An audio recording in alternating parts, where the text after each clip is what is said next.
Well, let's jump into that. So we're gonna start. I'm gonna start kind of high level and then get more specific as we go.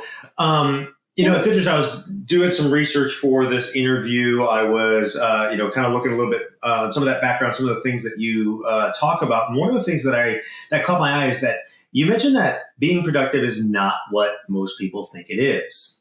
And so, tell us what it looks like to function at optimum productivity. What does that actually look like, and why is it different than what most people think it is? Yeah, I think that if we just ask the simple question of how do we show up our best, it's different than, oh, how does so-and-so show up their best? Oh, they wake up at 5 a.m. They have this routine. They listen to music. They sit in a quiet office. We're always generally taught to ask what other people are doing to be successful. And I'm going to share that if we just listen to how we show up our best, that's really all the world needs and our businesses. And so a lot of that actually breaks some of the traditional advice that's being given of, you have to sit in a quiet office. I actually have a little example of that. When I first started my business 14 years ago, I had come from corporate where I was in management, and my office door would be open and there's cubicles and the hustle and bustle. And so, of course, when I started my business, I thought, I am surely going to be more productive. Like, I get to be quiet in my home office. Like, that's what it's about. No. My desk sits facing the street to the front yard. And I remember being distracted by every car that drove by, the bird that would land on the tree outside. And I was like, what is this about? Like, I craved because I was told that I had to be in a quiet environment to be most focused. And that's when this actually set with me, was like, well, why do I think that? And why am I shaming myself that I can't focus now that I quote unquote had a perfect environment or a more ideal environment? And so I actually created my business working from a coffee shop for the first 2 years when I wasn't with clients. I would sit in the corner of a hustle and bustle busy coffee shop.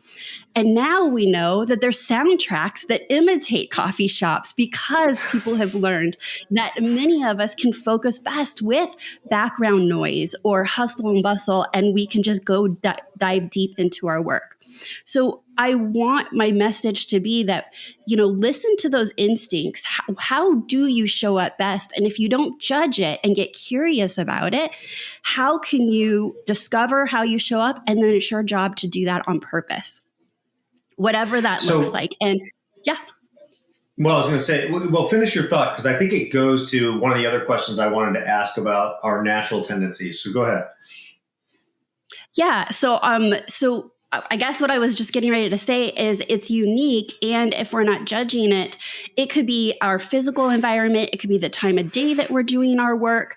But really, we want to be investing our best time into our best activities. And that's how I define actual productivity. And how do you be productive? You want to make sure that you have distraction free, right? For you, that you can get into that deep work. If I am speaking to a large audience and I say, how many of you want more focused, quiet, focused work time? And almost every hand goes up, right? So we really want to create that on purpose so that we can work on the activities that will most propel us towards our goals. And I say productivity as a framework because what it's going to take for you, Dave, to hit your goals is going to be different than what it takes for me. And so it's our jobs to know what those activities are, because not all tasks are created equal. So once we know what our high value activities are, doing that on purpose consistently is us being our most productive selves.